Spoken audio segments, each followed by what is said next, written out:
Hey guys, a really quick tidbit from me because I see a lot of students make some pretty grave errors when it comes to applying the C-collar. So we're going to talk about when.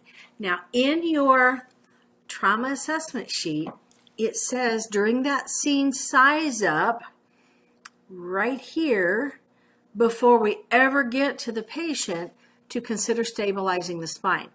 Now that's just a pre-planning thing. If you're going to stabilize the spine, we need to take some equipment with us that'll help us do it. And we need to assign somebody that role of holding manual C-spine. This does not say that we need to put a C-collar on, okay?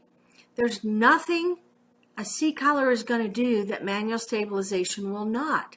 So if you notice in these pictures, we've got manual stabilization. Bingo, the C-spine is protected. If we put a C-collar on, we are still holding manual stabilization because a C-collar does not, in and of itself, provide C-spine protection. So the last picture here, once we have that head secured with head blocks to a long spine board, then we can let go of manual stabilization. So, looking back at our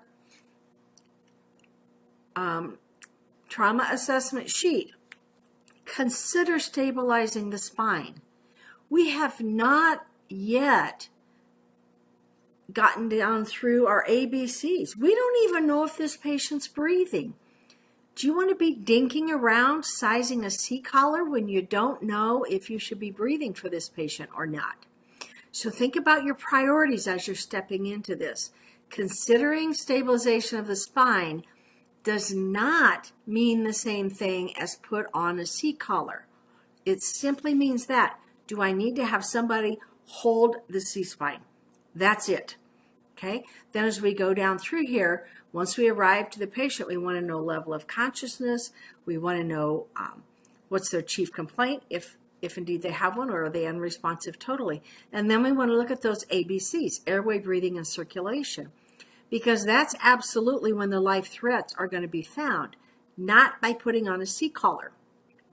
So we're going to think about that C-collar way down here in the transport decision. They're going to have a C-collar on before we transport them. Does that make sense? So this is think about it. This is do the C-collar. Okay? Nowhere in here is a C-collar required for airway, breathing, or circulation. So in a nutshell, think about C-spine before you arrive to your patient and as you're approaching that patient. Use manual C-spine only until you've completed those ABCs. And if you have to choose between checking airway, breathing, and circulation, which honestly should take you less than a minute, if you have to choose between doing that or taking spinal precautions, check your ABCs. Spinal precautions are a maybe issue. There may be spinal deficit. There may be neurological issues there. But if they're not breathing or they don't have adequate circulation, that will kill them. Guaranteed. That's not a maybe. So prioritize. Make the important things important. Worry about the C-collar before you get to the transport stage. Okay? That's my 3 minutes, 4 minutes of knowledge today. Have a great day.